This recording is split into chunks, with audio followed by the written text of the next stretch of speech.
ಕಟ್ಟೆ ಮರು ನಿರ್ಮಾಣ ವಿವಾದ ಪೊಲೀಸರ ಮೇಲೆಯೇ ಮುಸ್ಲಿಂ ಸಂಘಟನೆ ಹಲ್ಲೆಯನ್ನ ಮಾಡಿದೆ. ಉತ್ತರ ಕನ್ನಡ ಜಿಲ್ಲೆಯ ಭಟ್ಕಳದಲ್ಲಿ ಈಗ ಉದ್ವಿಗ್ನ ಪರಿಸ್ಥಿತಿ ಇದೆ.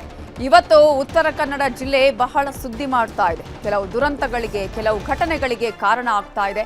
ಭಟ್ಕಳದಲ್ಲಿ ಇದೀಗ ಭುಗಿಲೆದ್ದಿದೆ ಮೂರಿಕಟ್ಟೆ ಮರು ನಿರ್ಮಾಣ ವಿವಾದ.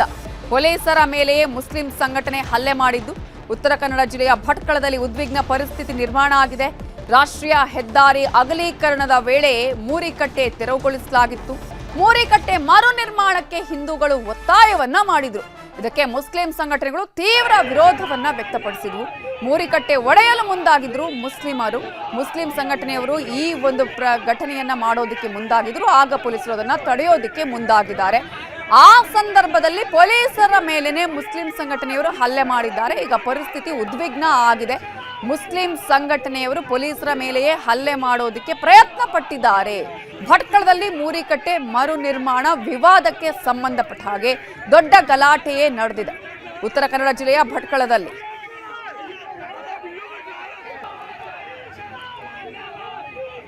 ಇದೇ ವಿಚಾರಕ್ಕೆ ಸಂಬಂಧಪಟ್ಟ ಹಾಗೆ ಇನ್ನಷ್ಟು ಅಪ್ಡೇಟ್ಸ್ ಕೊಡೋದಕ್ಕೆ ನಮ್ಮ ರಿಪೋರ್ಟರ್ ದರ್ಶನ್ ನಾಯ್ಕ್ ಫೋನ್ ಸಂಪರ್ಕದಲ್ಲಿ ಜಾಯ್ನ್ ಆಗಿದ್ದಾರೆ. ದರ್ಶನ್ ನಾಯ್ಕ್, ಪೊಲೀಸರ ಮೇಲೆನೆ ಮುಸ್ಲಿಂ ಸಂಘಟನೆಯವರು ಹಲ್ಲೆ ಮಾಡೋದಕ್ಕೆ ಮುಂದಾಗಿದ್ದು ಯಾಕೆ? ಪರಿಸ್ಥಿತಿ ಹೇಗಿದೆ?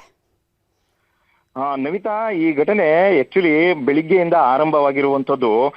ಏನಂದ್ರೆ ರಾಷ್ಟ್ರೀಯ ಹೆದ್ದಾರಿ ಅಗಲೀಕರಣ ಸಂದರ್ಭದಲ್ಲಿ ಹಿಂದೂ ಧಾರ್ಮಿಕ ಪದ್ಧತಿಗೆ ಅಂದ್ರೆ ಸಂಪ್ರದಾಯಕ್ಕೆ ಒಂದು ಮೂರಿನ ಕಟ್ಟೆ ಅಂತ ಒಂದು ಕಟ್ಟೆ ಇತ್ತು. ಆ ಅಗಲೀಕರಣ ಸಂದರ್ಭದಲ್ಲಿ ಅದನ್ನ ತೆರವು ಮಾಡಲಾಗಿತ್ತು. ಅದಾದ ನಂತರ ಇವರು ಅದೇ ಜಾಗದಲ್ಲಿ ಅಂದ್ರೆ ರಾಷ್ಟ್ರೀಯ ಹೆದ್ದಾರಿ ಸುಪರ್ದಿಯಲ್ಲಿ ಇರುವಂತಹ ಒಂದು ಜಾಗದಲ್ಲೇ ಹಿಂದೂ ಪರ ಸಂಘಟನೆಯವರು ಆ ಮೂರಿನ ಕಟ್ಟೆಯನ್ನ ಮರು ನಿರ್ಮಾಣವನ್ನ ಮಾಡಿದ್ರು.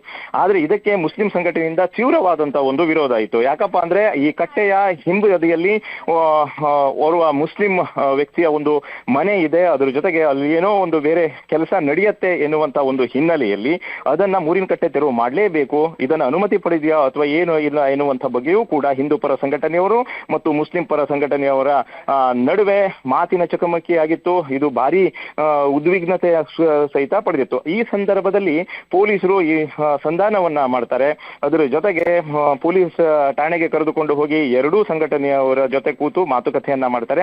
ಇದು ಮುಂದೆ ಜಿಲ್ಲಾಧಿಕಾರಿಯವರು ಈ ಸ್ಥಳಕ್ಕೆ ಭೇಟಿ ಕೊಟ್ಟ ಹೊರತು ನೀವು ಇದನ್ನ ಗದ್ದಲ ಗಲಾಟೆಯನ್ನ ಮಾಡ್ಕೊಳ್ಬಾರ್ದು, ಇದನ್ನ ಹಿಂದೂ ಮುಸ್ಲಿಂ ಕಮ್ಯುನಲ್ ವರೆಗೂ ಹೋಗಬಾರದು ಎನ್ನುವಂತ ಬಗ್ಗೆಯೂ ಸಮಜಾಯಿಷಿಯನ್ನ ಕೊಟ್ಟು ಇವರಿಗೆ ತಿಳಿ ಹೇಳ್ತಾರೆ. ಆದ್ರೆ ಇವರು ಇವತ್ತು ಏಕಾಏಕಿಯಾಗಿ ಈ ರಾತ್ರಿ ಹೊತ್ತಲ್ಲಿ ಮುಸ್ಲಿಂ ಸಂಘಟನೆಯ 100ಕ್ಕೂ ಹೆಚ್ಚು 200ಕ್ಕೂ ಹೆಚ್ಚು ಜನರು ಬಂದು ಮೂರಿನ ಕಟ್ಟೆಯನ್ನ ಒಡೆಯಲು ಪ್ರಯತ್ನವನ್ನ ಮಾಡ್ತಾರೆ, ಒಡೆಯುತ್ತಾರೆ. ಅದ್ರ ಜೊತೆಗೆ ಈ ಸಂದರ್ಭದಲ್ಲಿ ಕರ್ತವ್ಯದಲ್ಲಿ ಇದ್ದಂತ ಪೊಲೀಸ್ ಪೇದೆಯವರ ಮೇಲೆ, ಅದ್ರ ಜೊತೆಗೆ ಇನ್ನೊಂದು 2 ಪೊಲೀಸ್ ಸಿಬ್ಬಂದಿಯವರ ಮೇಲೆ ಹಲ್ಲೆಯನ್ನ ಕೂಡ ಮಾಡ್ತಾರೆ.